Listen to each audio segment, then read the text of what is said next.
Welcome to a Whole Step Ahead podcast, where we look at the whole picture in childcare while keeping you a step ahead. I'm Alicia. And I'm Monique.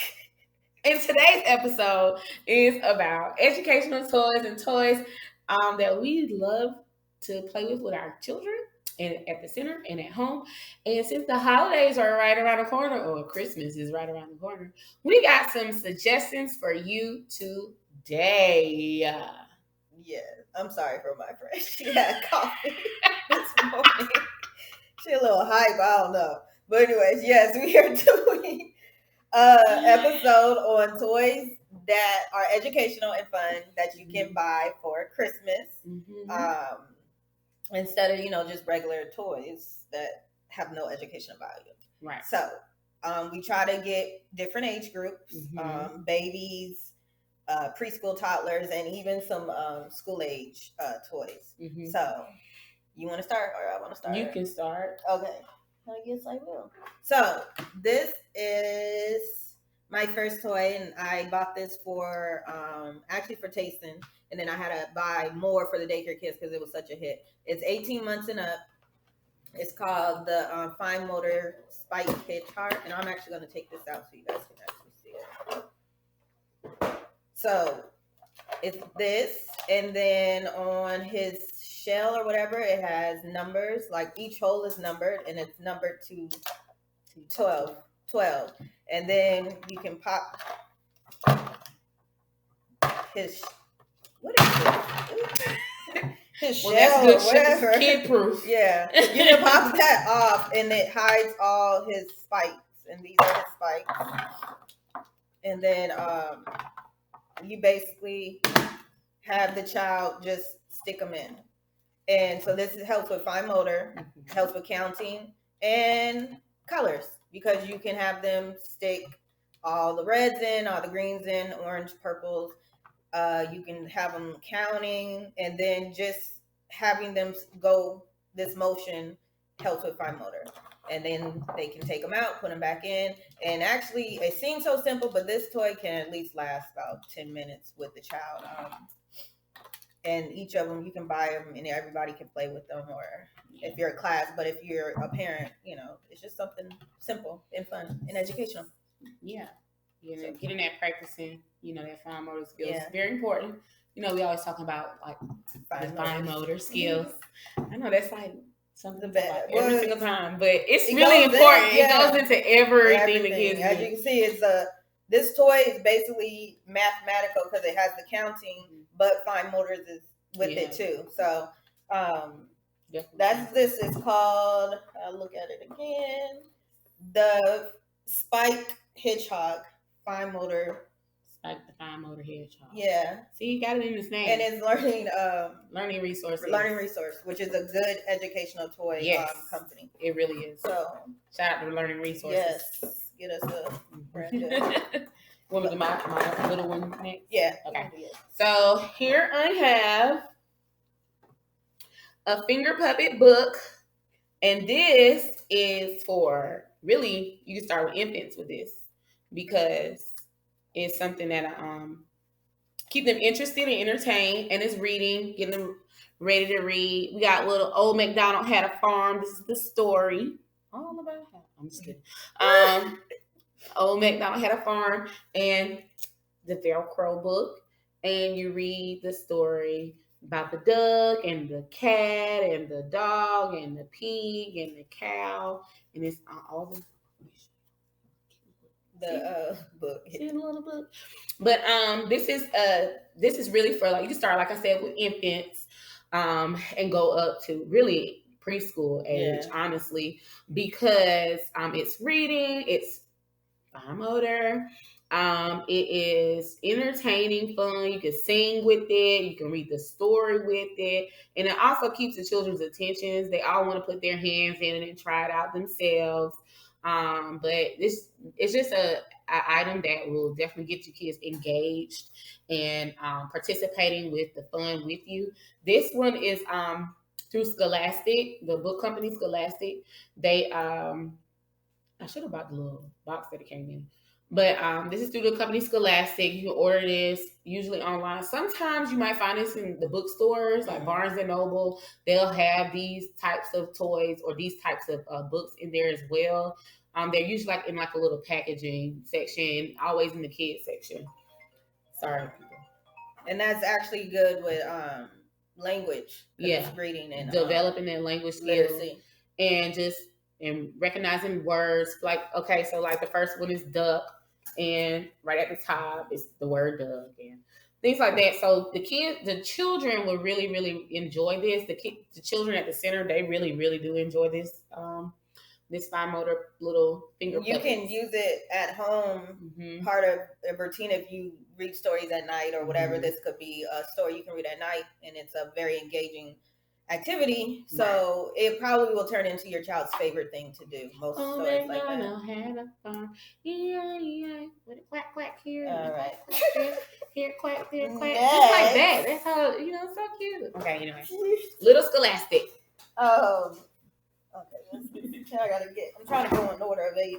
Next is, learning resource is just my favorite. So this is another learning resource toy. This is actually called Sensory Tubes, and this is for ages 2 and up. But it could go into trying to see if you can find it. It goes into preschool and school age because it's pretty cool. Like you can do experiments with these. You can make lava lamps. It's just like collecting things and putting it in tubes, and you can just use the tubes and you can reuse them so things can change. If your child collects rocks, they can use it to put the rocks in. You can do volcanoes and stuff like that. So it's a really cool little thing to have in a center or in a home. So this would be a cool little activity, Christmas present activity. Right, and this is the one you built it yourself? Okay. No. Well, I mean, you can unscrew and put the different stuff. Yeah, you put whatever you want in there. It's a gift that keeps on giving. So you can change it up during seasons for the anytime. The leaves in it during the fall and whatever Christmas your child decorations for Christmas. Yeah, whatever your child is interested in, you can use those as a collecting of it. So, like I said, with rocks, you can put rocks in it. If they like freaking bugs, you can put bugs in it because there's holes in it, so you can make a little habitat for bugs or whatever. So it's a good little science that goes into a more sciencey category of stuff. You try to get all the STEM stuff for the kids, even at a young age, Yes. So my next, for the toddler age, hold up. This one is unopened currently, however, still valid. This is called Fill and Fold Taco and Tortilla Set. So Fill and Fold. So this is a play food set. So if your child has like a kitchen set at home, or even if they don't have a kitchen set at home, play food is a good way to get the children using their imagination, a way to get them reenacting things that they see at home, and it's also a way to introduce them to foods that they may not usually have. So like different cultural foods. So you can get these. They have different they had like I was gonna say a fried chicken set, girl. I don't know, but it did have fried chicken in it. I got it in our center. But I don't remember what the name of the one with the chicken in it was. I don't know if it was the black people collard greens and cornbread. But this is by Melissa and Doug. Melissa and Doug makes a lot of great resources and toys for children that are in early childhood, puzzles and play sets. But this is just one that I use. I have another set like this, similar to this, that I use in the classroom. It has 43 pieces, and if you look on the back, I can show you. Yeah, that can show you some of the stuff that you can use and how to use it. But yeah. Melissa and Doug, Fill and Fold, Taco, and Tortilla set. Got some queso, some yellow. Go ahead, child. Today she want to be so country today. I don't understand. I don't know what you're talking about. That's the thing. Country. Okay. Sorry. Sorry. This one is, I forgot what I was. I like this one. Is for ages 3 and up. This is Arteca. I can't pronounce it, but anyways, Arteza. So this is Kids. Play-Doh. And the point of it, I'm going to open it so you guys can see. So there's different color Play-Doh. And I actually use this in my daycare, but my kids were a little young, so I would recommend going by the age, the exact age, which is 3 and up, because what they need to do, basically, here's the Play-Doh, is manipulate the Play-Doh into making the letter. So they would take the Play-Doh and kind of shape the A, the lowercase and uppercase A, and it has all the alphabets.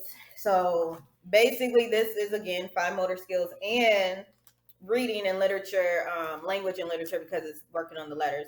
But a 2-year-old is not going to be able to really take the Play-Doh and manipulate it to make those letters. Yeah. So this is really for ages, preschool age 3 and up. But it can turn into a good activity, a home activity, especially because you can go into making other stuff. Like if you don't want to just do the letters, you can make anything else, buildings, numbers, just everything else. So this is one of my favorite things. I'm actually going to take that from her because I really like this. And also, like you were saying, age, go by the age recommendation. That's very important. Like you said, for little children that are 2 years old, they wouldn't be able to do that. They don't have the fine motor skills or the muscles in their hands aren't developed yet. Mm-hmm. So you kind of gotta. If you give them Play-Doh, just let them do whatever they want with Play-Doh. So they can strengthen those muscles and bones and tendons and ligaments and tissues all in their hands, so they'll be ready. And I think we've talked about it before, is watching the age requirements, because I don't know if I told the story, but my nephew was getting, we buy toys just because it looks cool, not thinking like they're too young for it or they're too old for it. So we would buy, our kids these toys that are just old, and then they break them because they don't know how to do it. But then when I started learning about the age requirements, I was getting my nephews and my kids stuff with the age requirements. And I remember getting this simple toy for my nephew. We just bang, bang, bang. And he played with it, but it was because it was for his age compared to the other stuff his dad was getting him was kind of advanced. He didn't know how to play with it, so they break it. So you really look at that age development requirement and also your child's ability, because that's how you're going to make sure they play with those toys in the correct way. Especially your child's abilities, because just because it's the age recommendation doesn't mean your child's developmental level. So you got to make sure that you're strengthening all parts of them physically and cognitively as well. My next toy, or really not a toy, it's activity. Is a puzzle. I guess that's a toy. Puzzles activity. Yeah.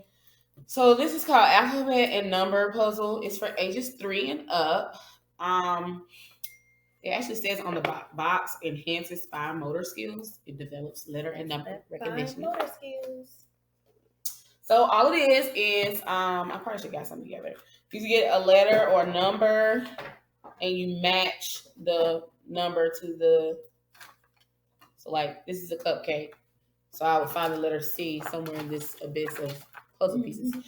Find the letter C and put the letter C with the cupcake for the puzzle to be complete. And you do that with the letters and numbers. And this one has the numbers. This is 10. So you get the numeric number, and then you match it to the quantity of objects on the puzzle. Put them together, and you match it. This also helps with fine motor skills, but also helps with letter and number recognition. And counting, like one-to-one counting or whatever, because, they have to count. Yeah, that quantifying, because a lot of times you see, at age 3, they know how to count, they recognize the numbers, but sometimes they don't know that 3 means 1, 2, 3, that there are 3 objects. It's the quantifying part of it. And you want to try to start developing that, as soon as they start recognizing the numbers. And same thing with the letters. It also helps with phonics. So if you show them the letter A, match it with the apple, they know that A makes the A sound for apple. Things like that. So you're making sure that you're hitting a lot of different things while you're doing that activity. Yeah. And then when they older enough, when they start mastering the task, you put a timer on it.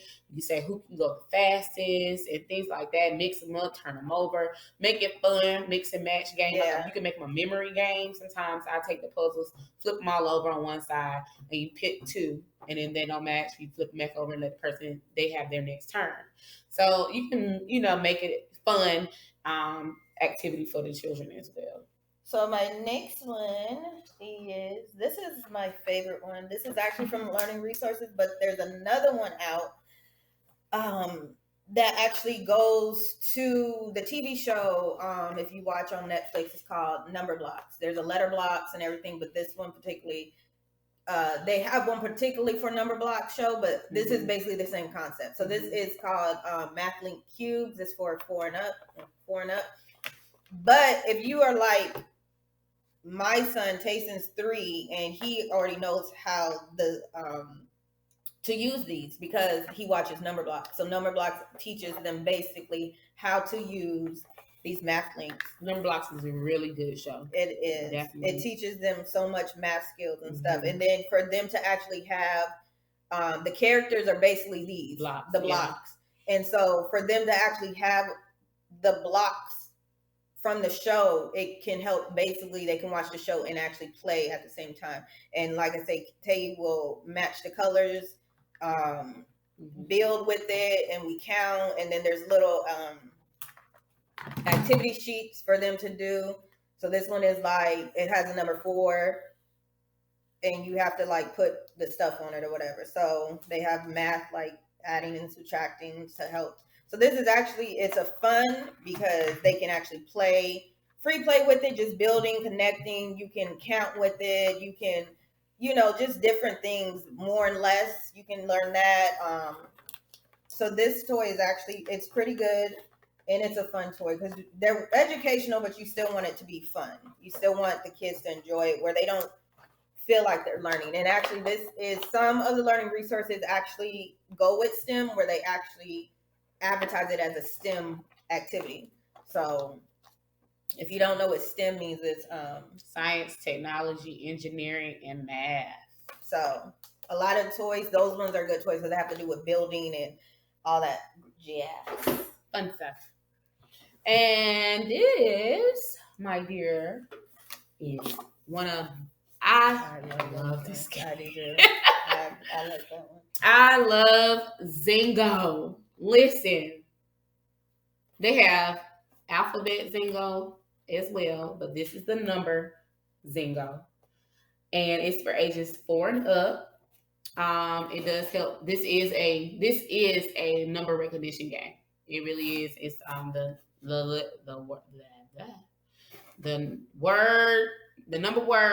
number, and again quantifying as well. So I'm gonna open this one. Give y'all a little example. This is a Zingo card. It's like bingo, I should say.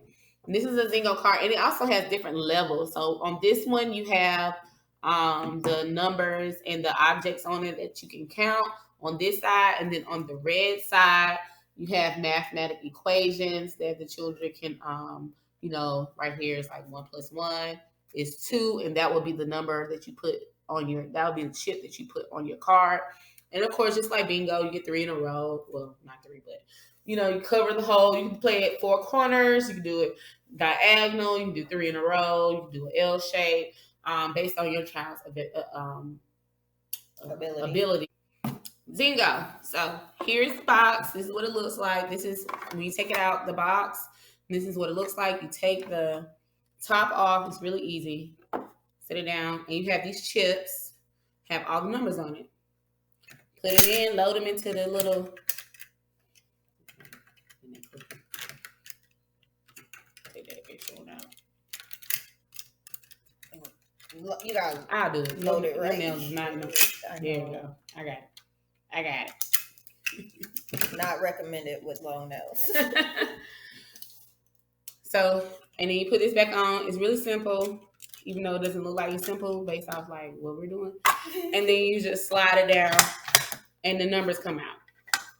You got a 3 and a 1. So one number is 3, one number is 1. You got the car, you call out the number, you got the number 3, you cover up. You got a number 1, you cover up your 1 star right there. If you got a 3, you cover up a 3. We don't have a 3 on this card. Let's see what we got on the back. If you're doing the addition one, you can do it like that. If your number's total 3, then you can put it on there. And that's how you play until you cover up all the spots.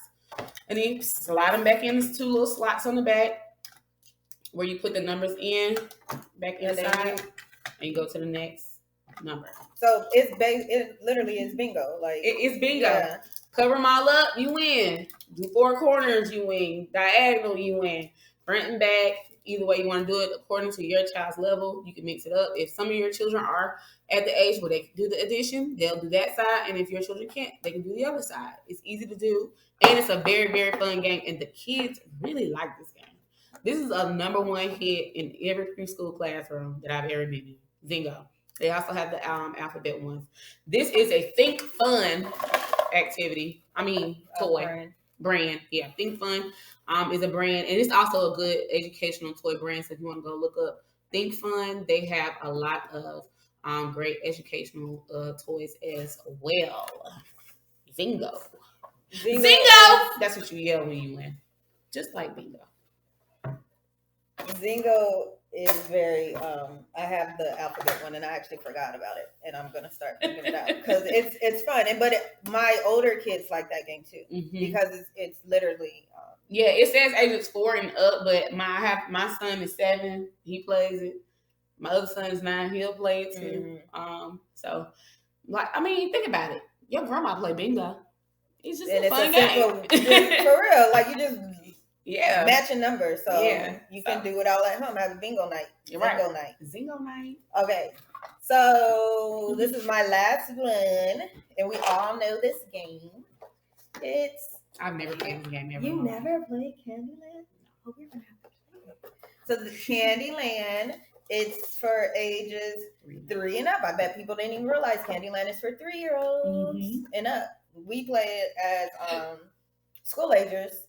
But a 3-year-old can play it, and me and my 3-year-olds play it. But of course, they're learning their colors, they're learning the numbers, so we kind of change up the rules. It helps with color recognition, number recognitions, because they have to count, and then it's just fun because it has like the little fun characters, and it's an easy, simple thing. And just so y'all know, they have a giant size one where you are the characters. Oh, really? And you put out the big giant mat on the floor. Oh, and cool. You're the characters, and they have these big cards and stuff. I have that game because my daughter's Sweet 16 was Candyland themed, so I have bought the big Candyland game. So even if you just don't want to do the little ones, you can buy the big ones where you guys are the players and you're going through, and you can make it adult fun. You can make it kids fun. I literally had that thought. Take a shot every time you step. You can do with the bigger one and stuff like that. Yeah. And there's other games we didn't broadcast that we'll put in the link, and I just want to name some like Connect 4. Yeah, Uno cards. Connect 4, Uno. Connect 4 is good. Sorry, Trouble, those old time board games. Oh, board games, yeah. Those even Scrabble, you can do Scrabble on a lower level for the children and do 4-letter words, 3-letter words. Just helping them learn, how to spell and their phonetics and things like that. And I think there's Scrabble Junior. They do have Scrabble Junior. A lot of toys, like we said, with STEM are good. Building, pretend play, the fake food kitchen. That cooking stuff, that's a good, those are good educational toys, but can be fun toys to have in your home. Right. I think, and then just any puzzles. I'm happy she brought that puzzle up because puzzles are, I think, they're overlooked. They're not appreciated. Yeah. But puzzles, it's a logical thinking activity, and it builds your logic because you're really looking at pieces to go together. And if you don't have that logical aspect, you won't really like. If you see kids when they just be trying to force it, and then when they start actually thinking, they're realizing that this piece don't go here. I need this piece. So it actually helps build, of course, fine motors because they're messing with their fingers. But it's a cognitive thinking activity. Even the ones where it's pre-done, where basically the shape of you just putting in for little ones and stuff. But that's still like a logical cognitive thinking. So puzzles are really good. Puzzles are really good, especially my son had some issues like focusing and concentration. Puzzles really help exercise that part of the brain. What that teaches you how to stick with something and concentrate and try to figure it out. So yeah, definitely that. Definitely. And for like, I like doing stuff where it involves like the whole family. So with puzzles also, you can get like either the same kind of puzzles or little, they have little puzzles pieces like that have like five pieces or up to like 100 pieces, whatever. But you can make it a game and like, do teams and time, who can go the fastest, who can put it together the fastest. We did one time where you can't talk, so you have your partner and you're putting this puzzle together and you can't talk, so it's like you have to be like but it's just fun because you're doing it but you're making it fun, and that's the most important part about having toys that are educational. Like, you want it to be fun so the kids don't know they're learning. Right. So if you got like all these toys that we talked about, all these things, all these activities and toys are things that you can do. Thanksgiving's coming up. You have Thanksgiving dinner. Your whole family's over. Bring out some of those toys. Bring out some of those board games and activities that you can play with your church family. Really, because these are all family games. When it says 3 and up, it means 3 to 88. Like anybody can play it. Or even if like I was saying earlier, I mentioned Uno cards. When we do Uno cards, we do Uno with the younger kids. We just match the colors. Just match the colors. When they get a little older, then we match the numbers, and then then we break out the house rules. Okay, because everybody got different rules. Yeah. But there's stages to it, just like it's stages to your child's development. So you just have to keep that in mind and play, have fun. Learning is fun. Learning can be fun. It can be fun. And the maker, people think some of the toys we use are just for childcare, but no, they're home toys. You can play them at home. And it's probably even more beneficial at home because you can do one-on-one and teach. At the centers, we're dealing with other kids. Children, right. But at home, you can use these games and do one-on-one, and then also you can twist it and tweak it and make it your own, and y'all can learn how to play. This is how our family plays it, but it's still learning, so it could be kind of a special game that you guys do at your home. So like you said, for Thanksgiving, you can break out these games with kids. You have your little kids, nephews, nieces, all, and this could be a game that you guys can play. Christmas is good Christmas presents. I know we want to do the popular toys, but throw in some of these games too, so that your child is learning. Right, and they're not that expensive. This I will say this: these toys like under $12, like $15, under $20. I say some of the stuff might be a little more. Let me see. If anything, they're the same as just the regular toys that you would find, but a lot of them are inexpensive because they are.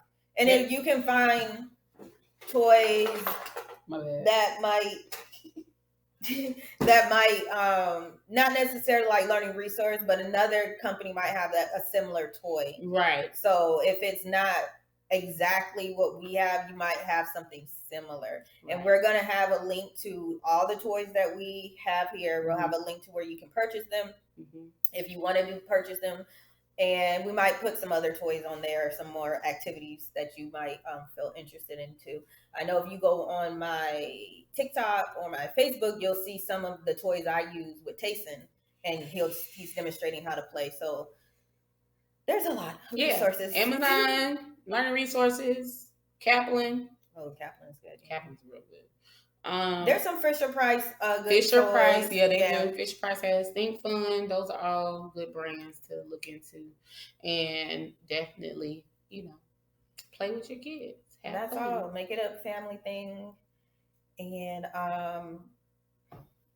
moving on. Oh, we always gotta have current events. Oh, let me tell y'all something. Okay. This can be fun. However, some people take it too far and make it not fun. So Halloween just, left. And I don't know if y'all saw a while back, there's a video of these child care providers, staff, in a center who put on Halloween masks and scary Halloween masks and was running around scaring the children. Now, here's the thing about that. I would say this is what I'm gonna say. So we had a Halloween mask. It wasn't a Halloween mask. It was a Uncle Fester from the Addams Family when the movie first came out. Like the last movie, Addams Family 2, came out like last year, year before last. So some kid bought the Uncle Fester mask here to our center, and so like we would play with it. The kids would play with it, put it on, run around, run, but they weren't terrified. Okay, they were playing. Yeah, there is a thin line between. It's really not a thin line. Them people just went too far. They put on those masks and show the video. And can you like edit it into the? I don't know. Never done that before. I don't know how to do it. And we figured that out. We might put it in there. Anyway, they were absolutely. Look at them. Look, show the people. Yeah. Just hold it up. And these kids are about to be scared of this mask. And they're so little. These aren't preschool. These are like toddlers. I'm gonna try to edit it in there because this is saying you better be good. So they're using it as a punishment. They are using it as a punishment, and that is just so wrong. Look at that mask, though. Look at the baby. It's so sad. They're not. Listen to them screaming. They're crying. That's too much. Oh, that is terrible. Look, we here. Sorry, That made me sad. I didn't watch the video. I just you didn't saw the article. Yeah, I didn't watch. That makes me sad. Yeah. Y'all don't do that. Don't traumatize. Don't traumatize your children that way. We just did trauma informed care episode. Like, don't traumatize you. Don't give them trauma for no reason. Kids are not gonna. They're gonna remember being scared in daycare. They're gonna remember that mask first of all. Then they're gonna remember the setting. Yeah.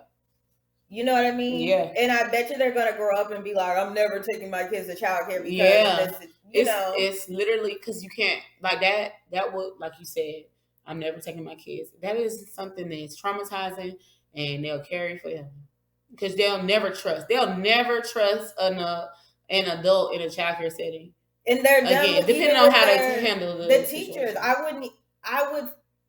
Yeah. All my trust in that teacher as a child gone because you let this thing come in, they don't know they don't person, know and scare them like that, and then you better be good, and it's like if Monique and I both work in childcare, and Monique's like, that one was bad, go scare that one. That's what they were doing, especially that one. This one get Brandon Johnny, and Jameson, get them too. And it's just like, why would that you is do that? crazy? Why would you do that? I mean, even I do fall decorations, and I really, really listen. I'm that. I try to be a suburban mom. Yeah, go look at her pumpkin patch. And so I like to decorate with the season, especially fall is my favorite. And I wanted to do Halloween. I want to do like the scary mask and the scary clothes hanging. But then I know my kids come to my house, and I don't want them to be afraid coming through my door because I have this big scary ghost right there. So I do have to just break it down to fall leaves and turkeys and pumpkins because of that. But as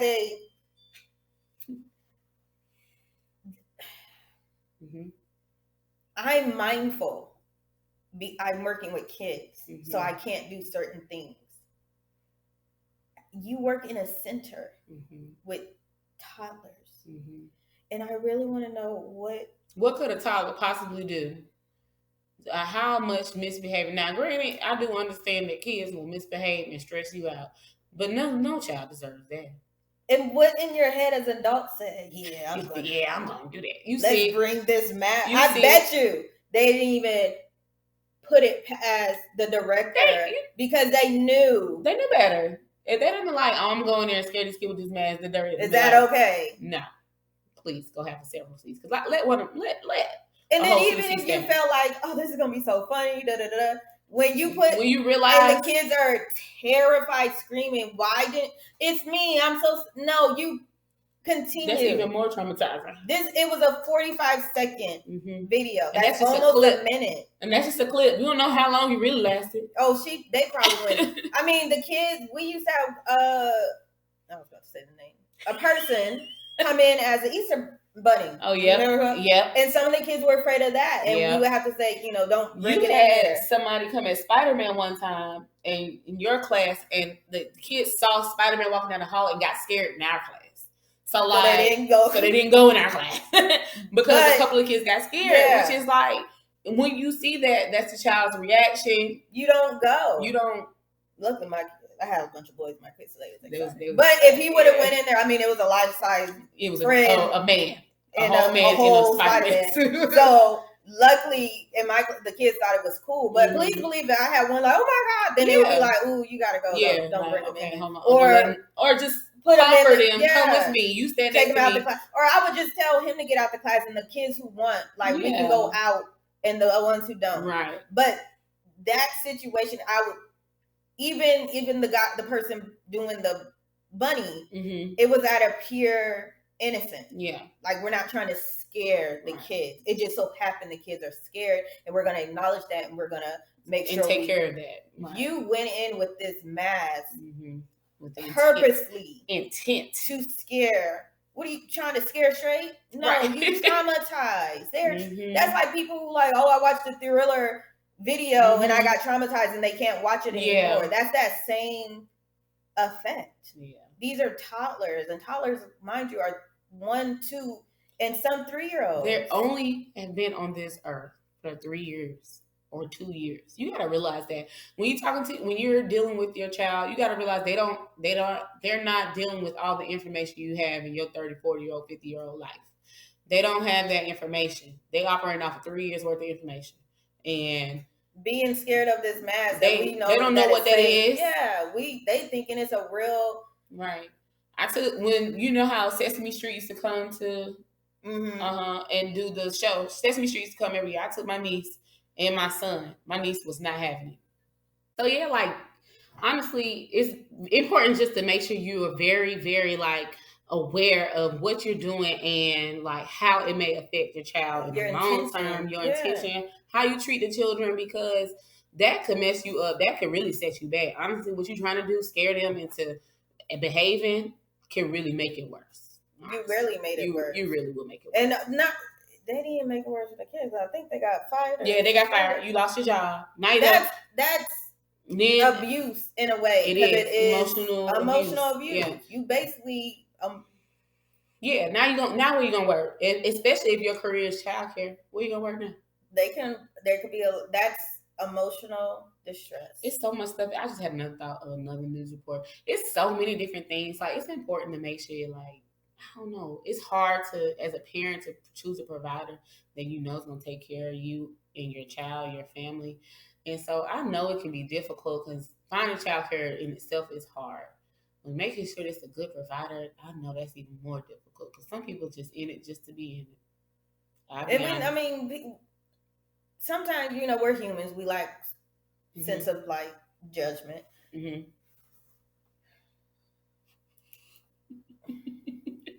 However, I know. I literally did not watch the video, and having them kids scream like that kind of just really messed up my life. I'm like, right, because at the first blood curdling scream, it's like, okay, this over. I can't keep doing it. It wasn't even like it's like nah. It wasn't like they were literally crying. Right. It's a difference. When we had, like I said, when we had our little mask and the kids was running around, they were running, screaming around the building, the classroom, and but not they weren't afraid. They would run up to it and be like, and then run away. They knew it was fun. It was for fun purposes and stuff. And but you wasn't using it to scare them as a tactic, to alter their behavior. Yeah, no, we're not talking about. No. Talking about, don't be bad. What? Are you gonna? No, they're gonna be. I'm gonna be even worse because if it was me, 4-year-old Alicia, 2. We're gonna do the opposite. I'm not even 2-year-old Alicia. You want me to be concentrating on my behavior, which I really at 2 years old don't understand why I behave the way I have because I'm just 2 years old and my brain doesn't comprehend that I'm not supposed to do this. Go off mode. For real. And you want to put something in my head or in my face that's scaring me and thinking that my mind is saying, you telling me you're going to be good now? No, I'm not going to be good. And I wanted to say another word, but no. Why would I pretty good. Nah. Right now, I'm terrified. No, for real. For real. My brain is terrified. Yeah. That. Let's get up our soapbox. Because we mad for real. That wasn't right for real. That was. Bring it in. So, childcare in Mississippi. Doesn't give me the name. Probably. You know, they that stuff be public. Mississippi. What y'all doing down there? Be good. Shut up. Let me see if it terrifies bad toddlers. That's what this headline says. Bad. We don't even supposed to be using bad. Right. New York Post. You don't know. I'm trying to see if it has. There you go. Little blessing. Girl, shut your mouth. Yeah. I'm sorry. This is gonna take a whole nother. Wait a minute. Child care in Mississippi, Hamilton, is called Little Blessings Child Care and Learning Center. Little Blessings. In Hamilton, Mississippi. And you are up here scaring Little Blessings. The bad little blessings, quote unquote, right. in your daycare center with this mask. They so wrong for that. I'm so glad that wasn't us. The kids were terrified, but I knew if I told the owner, it would be a slap on the wrist for them, as I've complained about other things in the past and nothing was ever done. This is by a staffer. So this is just a daycare that just be doing stuff. You ain't catering to your little blessings. Now, a few minutes ago, we said the owner known about it, they wouldn't have gone for it, but now we don't know because they would have been a slap. But you know what? That makes sense because clearly they felt like they had the freedom to do that. Because my staff would never. They would never be. They already know. They already know. We don't do that. Because I said you have to set that precedent. I'm sorry, I'm reading. At one point, the worker in the mask gets in one tiny boy's face and yells at him, "Have you been bad? Do you want me to take you outside?" What you was gonna do outside? Period. What you was gonna do? And the worker just laughing, screaming at them to pick up. God, man, this is what? Grace Moore. Oh, I thought they cussed. Okay, never mind. Did no, but it wasn't to the kids. Oh, that was just a quote. Yeah. A quote. Monroe County Sheriff's Office said they are aware of the video of daycare and are working to the county prosecutor to see if there are any possible criminal charges to be found. Now, look, criminal investigation. Now you're getting criminal charges because you think traumatizing, because that's what you did. Mm-hmm. And they were proud of it. I mean, they posted it on Facebook. Just dumb. And why would you? That's how they got the video. They posted it. Yeah, somebody posted it on Facebook. Somebody was a whistleblower on that. Yeah, so there's no way. She said she didn't. She told. I would have told too. I would have straight. And that's probably why she posted it, because if she told the director, like she said, or the owner, like she said, they wouldn't do nothing about it. It'll be a slap on the wrist. So let me put y'all out. Let me put y'all on blast on public, because this is not right. See, this is not. This is not okay, Mississippi. Little blessings. Well, I hope they do better. Me too. And I hope that's a lesson learned, just in case any of y'all decide to do that. Oh, don't be doing that too. Please, Lord. That's like some of the like TikTok trends and stuff.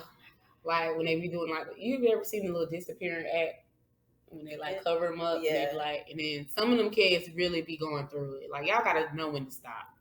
Sometimes it's actually knowing your kid. You gotta know your kid. Yeah, like now when it's good, it's funny, it is whatever. But some you gotta recognize the signs of trauma. Like your child starts shaking and crying really like just stop, just calm down. And there's some stuff I want to do with Tay, but I know like he's not ready. Yeah, I know I did the one where the ghost pops up behind you, and I was recording him. I mean, he laughed at it, and then he got like kind of like, "Oh wait, this thing is behind me." But it was funny because then we started laughing, and he knew it was joking. Yeah. But if it was that, I think he probably would be afraid if that mask thing came in the house. Like, I wouldn't do that on him because I know it would traumatize him. But just do better. That's all we can say. Anyway, so we are done. Make sure y'all get the toys for your kids for Christmas, for Thanksgiving, whenever, you know. Fun. If you have any more questions about toys, or if you even found a toy and you guys wanted us to kind of rate it or even like go over the educational value, we will. You might find a toy that you feel like has some educational values and you don't know, so me and Alicia will go over it. If you want, just contact us. And also, don't be scaring kids. And follow us on our social media: Instagram, Facebook, what is it? YouTube, TikTok. Our TikTok is her TikTok. What's your TikTok? Give me some more. Because that's more. Anyway, follow us, A Whole Step Ahead Podcast, also pod, Instagram, Spotify, all of that. Click like, share. Subscribe, all of the things that, you know. And thank you for the ones supporting. We appreciate it. Keep supporting us. We love y'all. Have a good day. Bye.